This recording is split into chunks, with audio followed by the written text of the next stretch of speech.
تو وہ تابوت آئے گا، بنی اسرائیل والوں سے کہا تابوت میں کیا تھا سن لو، اور یہ قرآن مجید ہے۔ آج میری ماننا یہ 15 سے 16 رکوع ضرور ہی پڑھنا کہ وہ آخر تابوت میں کیا تھا، کھولنا ذرا۔ قرآن مجید کہتا ہے کہ حضرت موسیٰ علیہ السلام اور حضرت ہارون کے تبرک تھے، تو تبرک کیا تھے؟ تمام مفسرین نے لکھا ہے کہ حضرت موسیٰ کا ایک کرتا تھا، ایک ڈنڈا تھا، جوتے تھے، اور جناب ہارون علیہ السلام کا امامہ شریف تھا، اور تورات کی کچھ تختیاں تھیں۔ تو اس کا فائدہ کیا تھا؟ اس تابوت کا فائدہ یہ تھا کہ بنی اسرائیل والے جب اپنے دشمنوں سے لڑتے تھے، تابوت سامنے رکھ کے دعا مانگتے تھے، اللہ انہیں کامیابی عطا کر دیتا تھا۔ تو قوم عمالقہ کو بھی پتہ چل گیا کہ صندوق میں کچھ ہے جس کی وجہ سے یہ کامیاب ہو جاتے، وہ صندوق اٹھا کے لے گئے۔ اب ان کی کم بختی یہ، کم نصیبی یہ کہ انہوں نے جا کے اسے روڑی پہ پھینک دیا۔ جب روڑی پہ پھینکا تو ان کے اندر بیماریاں آ گئیں، وبائیں پھوٹ پڑی، مرنے لگے، وجود پھولنے لگا۔ پھر ان کے دلوں میں بات آئی کہ یہ ہم نے اس صندوق کی بے ادبی کی ہے۔ صندوق میں کیا ہے؟ تبرکات۔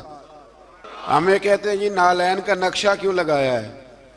تمہارے تو بزرگوں کا عقیدہ ہے سر پہ رکھنے کو مل جائے اگر نقش نالے پاک حضور تو پھر کہیں گے کہ ہاں تاجدار ہم بھی ہیں۔ تو کہا کہ اس کے اندر یہ تبرکات تھے، انہیں بھی سمجھ میں آئی، تو انہوں نے نا بیل گاڑی منگائی اور وہ صندوق اٹھا کے اس کے اوپر رکھ دیا۔ اب کیا ہوا؟ قرآن کہتا ہے کہ فرشتوں نے نا اس صندوق کو وہاں سے اٹھایا۔ مفسرین نے لکھا ہے اس کا معنی یہ بھی ہو سکتا ہے کہ اس بیل گاڑی کو ڈائریکشن پہ لگایا۔ ادھر سے حضرت شمویل علیہ السلام نے جناب طالوت کو بادشاہ بنا دیا، اور ادھر سے وہ صندوق چل پڑا۔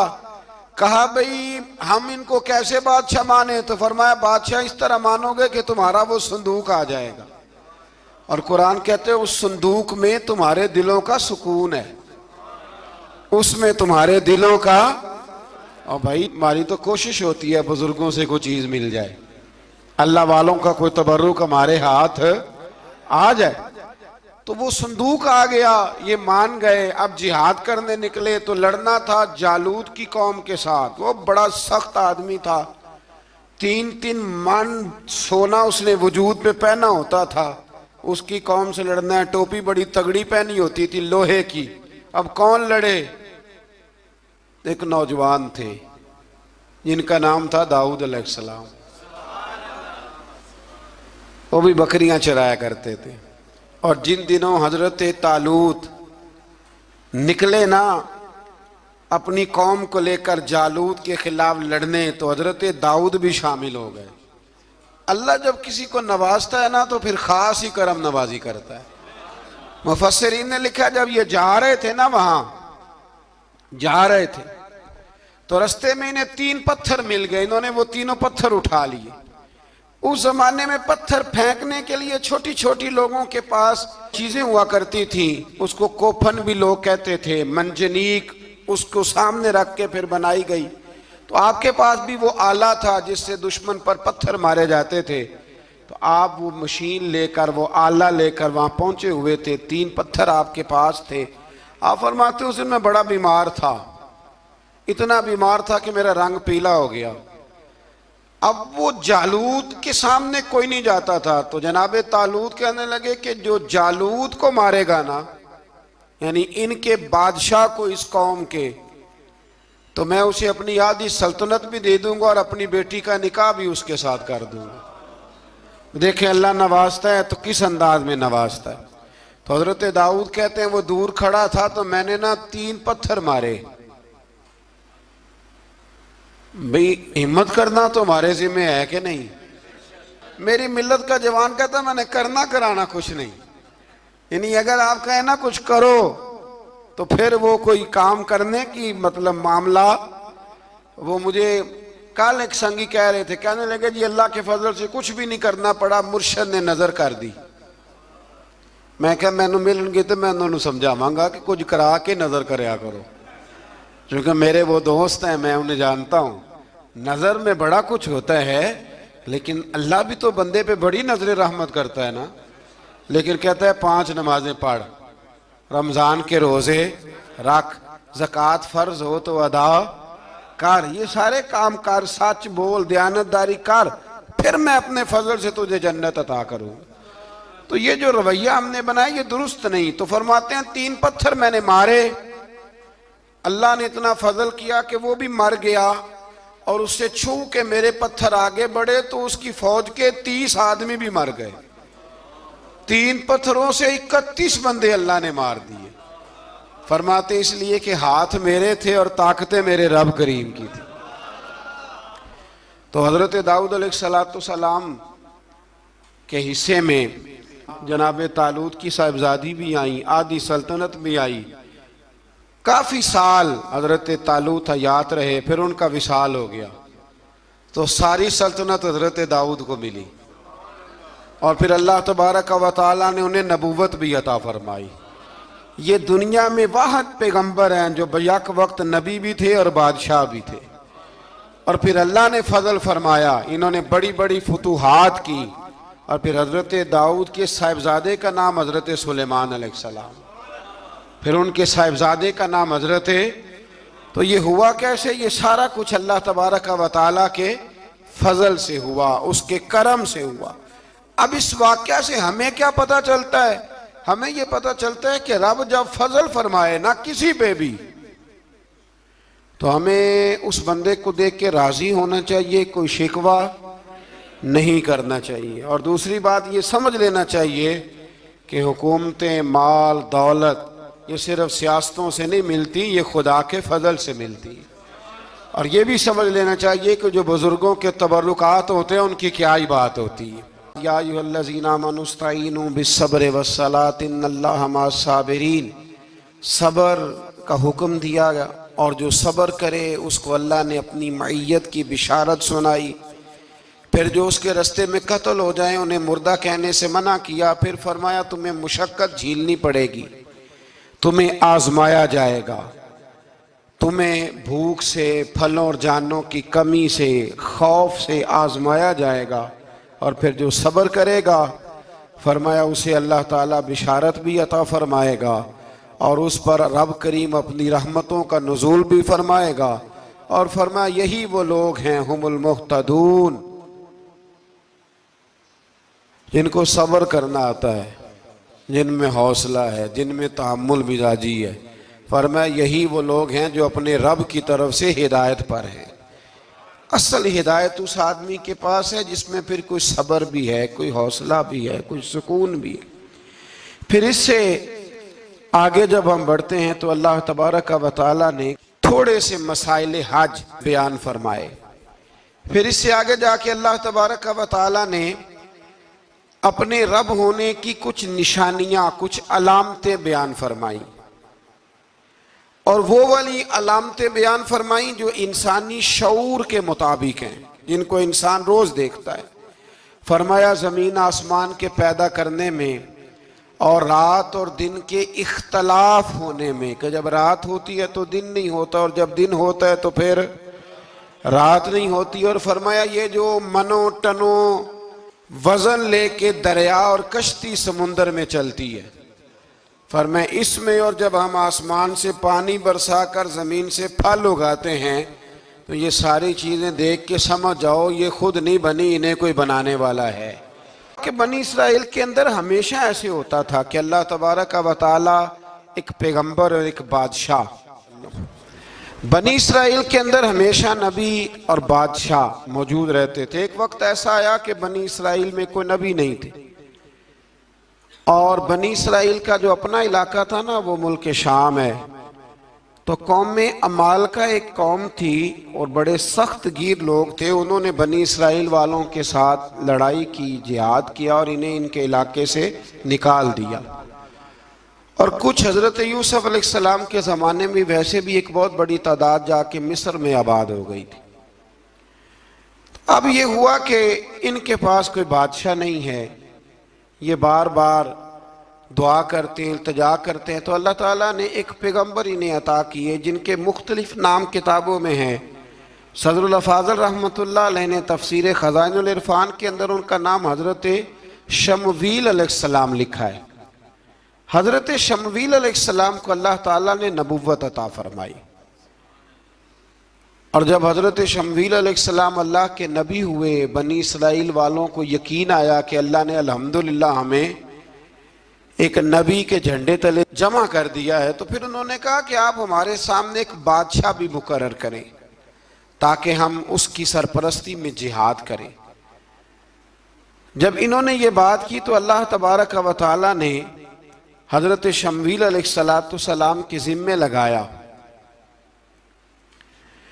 تو ایک اس زمانے میں اللہ کے نیک بندے تھے، جناب طالوت علیہ السلام ان کا نام تھا۔ تو حضرت شمویل علیہ السلام نے انہیں کہا کہ اللہ کریم نے نا تمہارا بادشاہ طالوت کو بنایا ہے، ان کا نام بھی قرآن مجید نے ذکر فرمایا ہے۔ تو بنی اسرائیل کے لوگ کہنے لگے یہ تو غریب آدمی ہے، وہ بکریاں چرایا کرتے تھے، لیکن علم میں بڑے پختہ تھے، وجود میں بڑے طاقتور تھے۔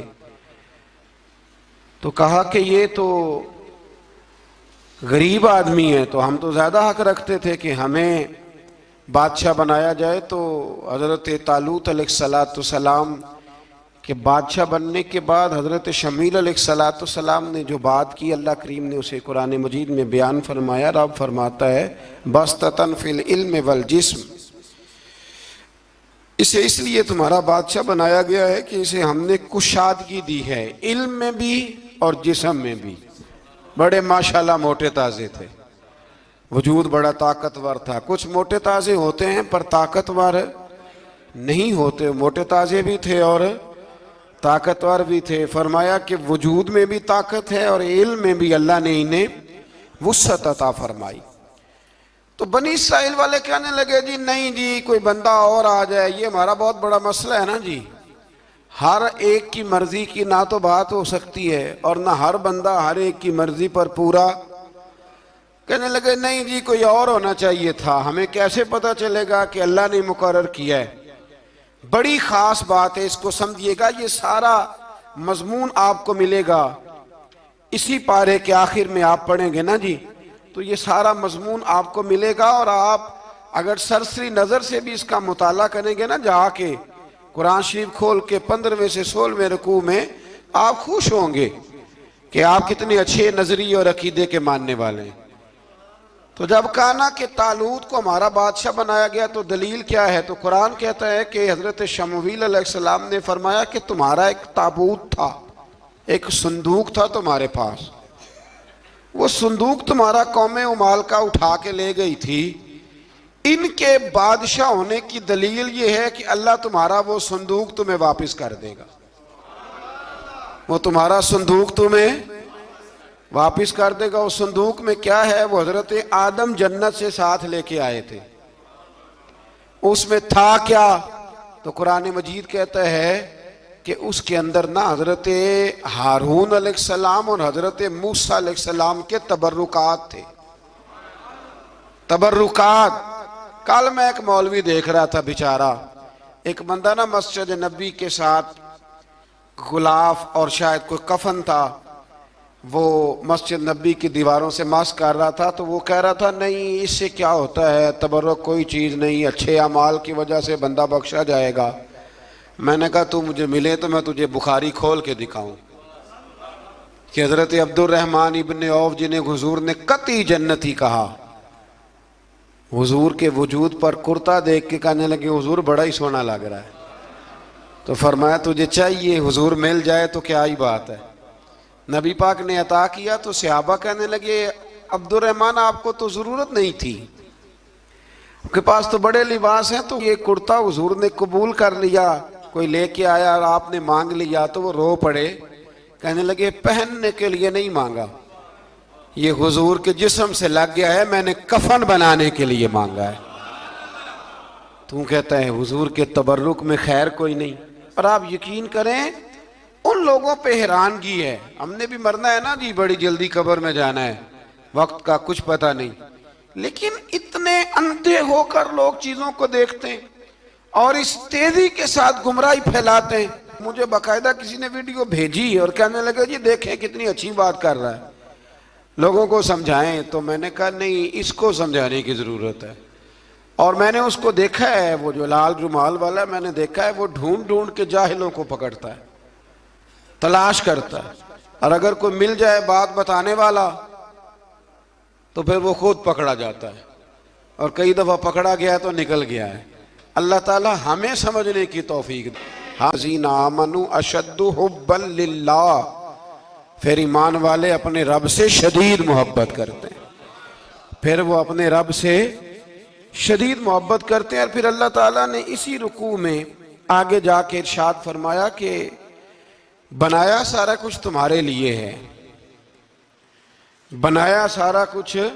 یہ چوتھے سے پانچواں رکوع آپ دیکھیں گے, فرمایا بنایا سارا کچھ تمہارے لیے ہے, پر تم نے وہ کھانا ہے جس کے کھانے کی تمہیں اجازت دی گئی ہے, حلالا طیبا, پاکیزہ چیز. سارا کچھ تمہارے لیے ہے, پر جس کی اجازت ملے تم نے وہی. کچھ چیزوں کی یہاں کھانے کی ممانعت ہے, لیکن جنت میں وہ چیزیں کھانے کی اجازت ہوگی. تو فرمایا تم حلال اور طیب چیز کھاؤ. شیطان تو تمہیں بے حیائی کا اور برائی کا حکم دیتا ہے, لیکن تم اس طرف آؤ جس چیز کا تمہارا رب تمہیں حکم ارشاد فرماتا ہے. قرآن مجید فرقان حمید کے دوسرے پارے میں جو پہلے دو رکوع ہیں ان کے اندر دو مضامین اللہ کریم نے بیان فرمائے ہیں. سب سے پہلے تو تبدیلی قبلہ کی بات ارشاد فرمائی گئی ہے.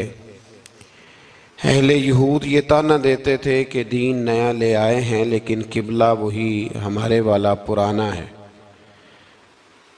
تو نبی کریم علیہ السلام نے مدینہ منورہ میں بھی 16-17 مہینے بیت المقدس کی طرف منہ کر کے نماز ادا فرمائی. ایک دن ظہر کی نماز حضور پڑھا رہے تھے تو دل میں خیال آیا کہ اللہ کبھی قبلہ تبدیل ہو جائے. 2 رکعتیں حضور نے بیت المقدس کی جانب منہ کر کے نماز پڑھی, اور حضور نے جیسے ہی اپنی توجہ آسمان کی طرف فرمائی تو رب کریم نے فرمایا محبوب ہم آپ کا بار بار آسمان کی طرف دیکھنا ملاحظہ کر رہے ہیں, آپ جدھر منہ کریں گے ہم ادھر ہی قبلہ بنا دیں گے. تو اللہ تبارک و تعالی نے قبلے کو تبدیل فرما دیا اور فرمایا یہ آزمائش ہے, یہ آزمائش ہے پیروی کرنے والوں کے لیے. بہت سارے لوگ ایسے ہوں گے جو الٹے پاؤں پھر جائیں گے کہ کل قبلہ اور تھا اور آج قبلہ اور ہے, لیکن بہت سارے ایسے ہیں, بلکہ سارے ہی ایسے ہیں انہوں نے سوال ہی کوئی نہیں کیا. ان کی توجہات کا قبلہ میرے نبی کریم علیہ السلام کی ذات ہے. کوئی سوال نہیں کیا, حضور کے پیچھے صحابہ نے نمازیں ادا کی.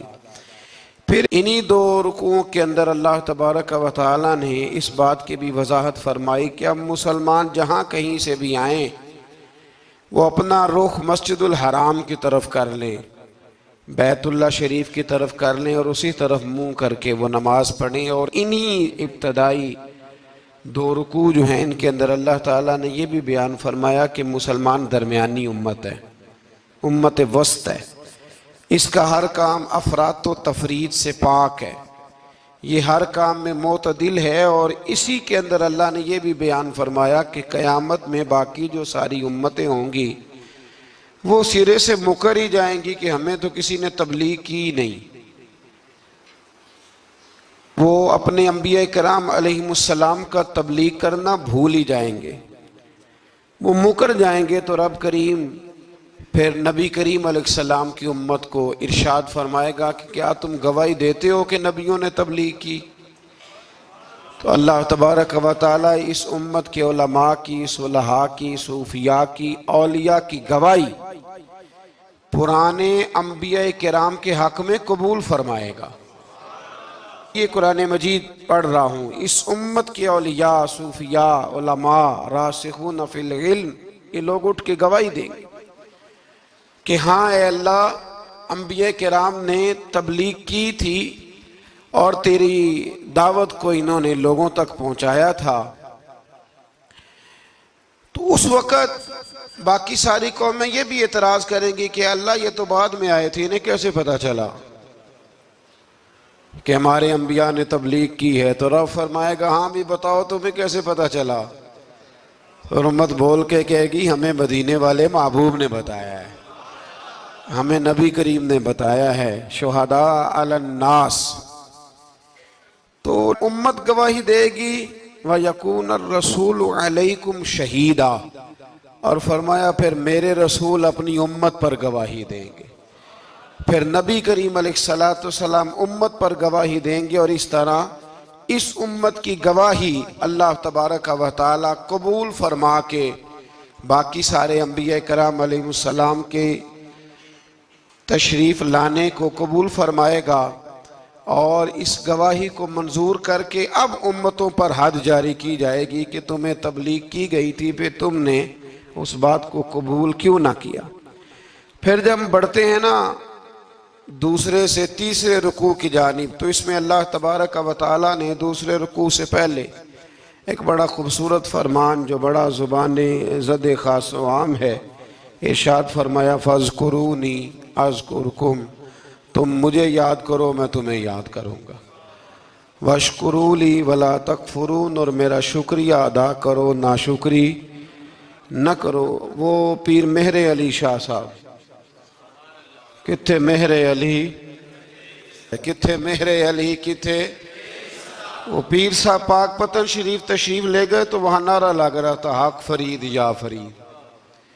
کچھ لوگ ہوتے ہیں نا فٹافٹ اعتراض کرتے ہیں، تو ایک صاحب نے پیر صاحب سے کہا یہ کیا نعرہ لگ رہا ہے؟ تو آپ فرمانے لگے یہ قرآن سچا ہو رہا ہے۔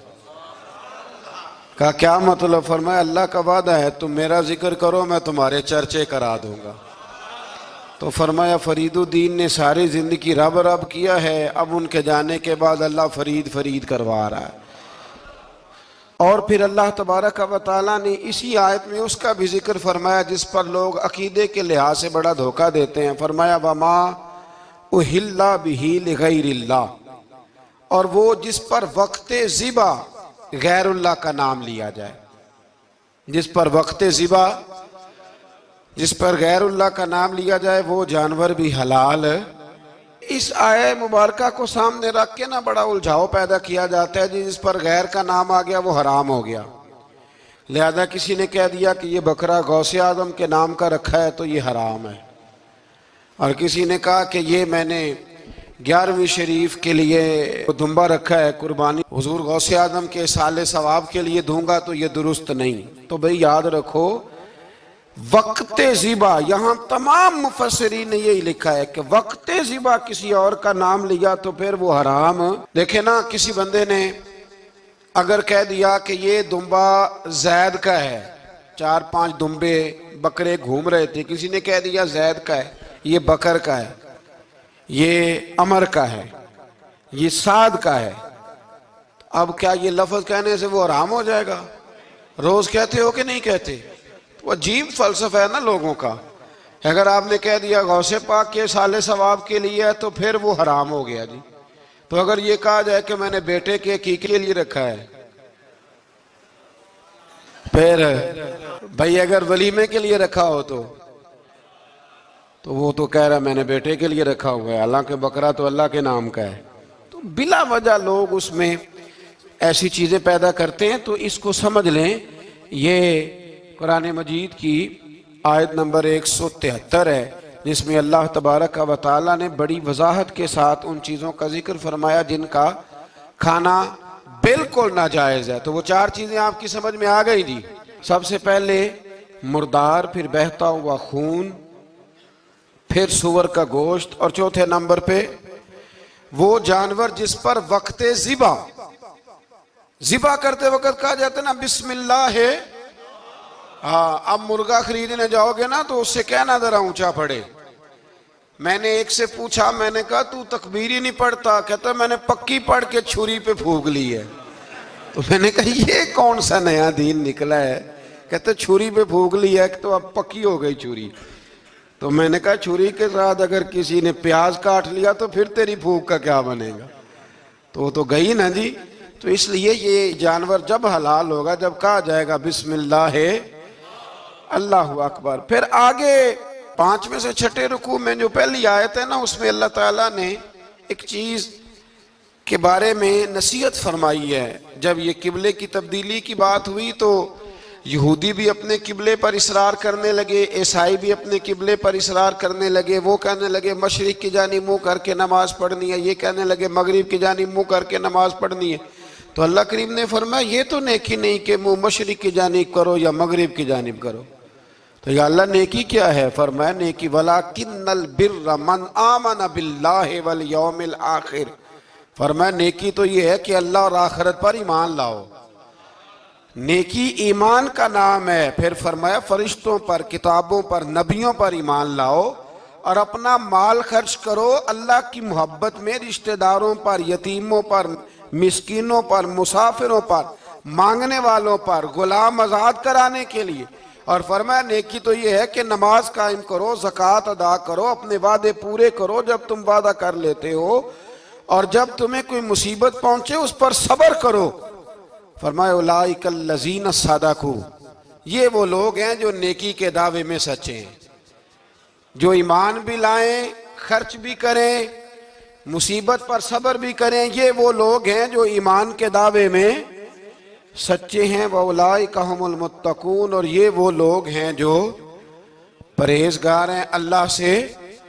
آگے یہ آیت جس میں اللہ نے قصاص کا حکم دیا ہے، بدلہ لینے کا، یہ حکم اسٹیٹ کے لیے ہے، حکمرانوں کے لیے۔ فرمایا کہ جب کوئی شخص کسی کے ساتھ کوئی ظلم کرے تو پھر اس کا بدلہ لو۔ تو کس طرح بدلہ لینا ہے؟ فرمایا الحر بالحر والعبد بالعبد والانثى بالانثى، آزاد کے بدلے آزاد، غلام کے بدلے غلام، عورت کے بدلے عورت۔ ہاں اگر کوئی وارث معاف کر دے تو بات الگ ہے، ورنہ بدلہ لو۔ اور قرآن مجید نے یہاں ارشاد فرمایا کہ اگر تم بدلہ لوگے تو زندگی ملے گی، تمہیں زندگی ملے گی۔ اگر حکمران مجرموں کو سزا دیں گے تو باقی لوگوں کی زندگی محفوظ رہے گی، بچے گی۔ حکم دیا گیا یہاں کہ بدلہ لیا جائے۔ پھر جب ہم 6 سے 7ویں رکوع کی طرف چلتے ہیں تو اس میں اللہ نے روزے کا حکم دیا، رمضان کی فضیلت بیان کی، اور ارشاد فرمایا گیا کہ جو روزہ نہ رکھ سکے وہ فدیۃ طعام مسکین، جو تو مریض ہو، بیمار ہو، وہ تو اتنے روزے جو ہے وہ اگلے دنوں میں رکھ لے۔ اور آگے جا کے یہ بھی بتایا گیا کہ جو زیادہ ہی بیمار ہو پھر وہ ایک مسکین کا فدیہ دے دے، کھانا دے دے۔ پھر اسی آیہ کریمہ میں رب کریم نے فرمایا اگر تم مجھ سے دعا مانگو گے اسی رکوع میں تو فرمایا میں تمہاری دعاؤں کو بھی ضرور قبول کروں گا۔ پھر اسی میں بتایا گیا کہ رات کے وقت تمہیں کھانے کی بھی اجازت ہے اور عمل زوجیت کی بھی تمہیں اجازت دی جاتی ہے۔ اسی طریقے سے پھر آگے اللہ تبارک و تعالی نے حج کے مہینوں کے بارے میں علامتیں ارشاد فرمائیں اور مسائل حج کچھ آگے جا کے بیان کیے۔ اور ایک اور غلط رسم لوگ رسمیں بنا لیتے ہیں نا، ایک اور رسم تھی کہ یہودی اور عیسائی جب حج کرتے تھے نا، احرام باندھ لیتے تھے، پھر دروازے سے گھر میں داخل نہیں ہوتے تھے، اوپر سے چھلانگ لگا کے کہ اب ہم پاک ہو گئے۔ تو دروازہ چونکہ گناہگار ہے، اس کے بیچ سے گناہگار آتے جاتے رہے ہیں، لہذا دروازے سے نہیں گزرتے تھے۔ تو اللہ کریم نے فرمایا یہ کوئی نیکی نہیں، یہ کوئی طریقہ نہیں کہ تم دروازوں سے نہ گزرو۔ وَلَٰكِنَّ الْبِرَّ مَنِ اتَّقَىٰ، دروازے کے اوپر سے چھلانگ لگانا نیکی نہیں، بلکہ نیکی تو یہ ہے کہ اللہ سے ڈرنا شروع کر دو۔ حج کے بعد پاک صاف ہو جاؤ، ڈرنا شروع کرو، یہ اصل میں نیکی ہے۔ تو پھر اللہ تبارک و تعالی نے حج کے مسائل کافی تفصیل کے ساتھ، چونکہ وہ فقہی مسائل ہیں اور پوری اس کی جزیات ہیں، لہذا وہ ایک نشست میں کرنے کی بات نہیں، تو رب کریم نے وہاں مشعر حرام کا بھی ذکر فرمایا اور ان سب چیزوں کی طرف نشاندہی فرمائی جن پر توجہ کرنا امت مسلمہ کے لیے بڑا ہی ضروری ہے۔ پھر آگے 8ویں رکوع تک یہ باتیں مختلف انداز میں چلتی رہیں۔ پھر 9ویں سے 10ویں رکوع میں ایک بات رب کریم نے یہ ارشاد فرمائی کہ میں نے کافروں کی نظر میں نا، جب انہوں نے میری نافرمانی کی ہے، میرے کلمہ نہیں پڑھا، میرے محبوب کو نہیں مانا، قرآن مجید کو نہیں مانا، تو فرمایا میں نے دنیا کی زندگی ان کے سامنے مزین کر دی۔ یہ بڑی سمجھنے والی بات۔ فرمایا زین للذین کفروا، وہ جنہوں نے کفر کیا تھا نا، ان کے لیے زینت دے دی کسے؟ حیات الدنیا، دنیا کی زندگی کو اللہ نے نا ان کے لیے حسین کر دی، انہیں بڑے اچھے لگتے ہیں، یہ میری جائیداد ہے، یہ میرا باغ ہے، او میری حویلی ہے، یہ سارے میرے جناب بنگلے۔ فرمایا یہ چیزیں ہم نے کافروں کی نظر میں پھر پیاری کر دی۔ سمجھیے گا بات، یہ کافر کا طریقہ ہے کہ وہ دنیا داری کا مال دیکھتا ہے تو اس کی آنکھیں کھل جاتی ہیں، بڑا راضی ہوتا ہے۔ مومن کا یہ طریقہ، مومن کس بات پہ راضی ہوتا ہے؟ اللہ تبارک و تعالیٰ کی رضا پہ مومن راضی ہوتا ہے۔ اس چیز کو اللہ کریم نے یہاں بیان فرمایا۔ پھر اس سے آگے جو حرمت والے مہینے ہیں ان مہینوں کا ذکر کیا گیا۔ پھر اللہ تبارک و تعالیٰ نے جوے اور شراب کو حرام قرار دیا۔ 219 نمبر آیت ہے، اسی رکوع میں اللہ تبارک و تعالیٰ نے اس کا بھی تذکرہ فرمایا۔ یہ تفصیل کے ساتھ تذکرے جاری رہے۔ پھر اسی طرح عورتوں کے جو حیض و نفاس کے مسائل ہیں ان کو بھی اللہ تبارک و تعالیٰ نے اسی پارے کے اندر بیان فرمایا۔ کچھ طلاق کے مسائل بھی اللہ کریم نے اسی پارے 9ویں رکوع سے آگے جا کے ان ساری چیزوں کو اللہ کریم نے بیان فرمایا۔ اور پھر یہ بھی ارشاد فرمایا حیض و نفاس مسائل اور طلاق، ان ساری چیزوں کو بیان کرنے کے بعد فرمایا کہ ان کے مسائل گویا سیکھ لو، اس پر عمل کرو، اور فرمایا تلک حدود اللہ، یہ اللہ کی حدیں ہیں، فلا تعتدوہا، اللہ کی حدوں سے آگے نہ گزرنا۔ یہ وہ باؤنڈری ہے جو اللہ نے بنائی ہے، یہ حکم وہ ہیں جو رب نے دیے ہیں، تو ان سے آگے نہ جانا۔ تو بالتفصیل ان ساری چیزوں کا یہاں بیان فرمایا گیا، اور وہ مسائل جو بڑی تیزی سے لوگ الجھا دیتے ہیں ان کا بھی اللہ کریم نے یہاں ذکر فرمایا۔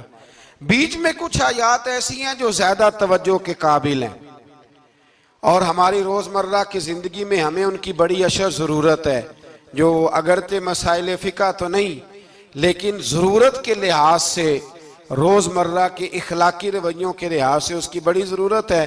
ان چند آیات کا بھی ہم نے انتخاب کیا، انشاءاللہ اس پر بھی کچھ بات کرتا ہوں۔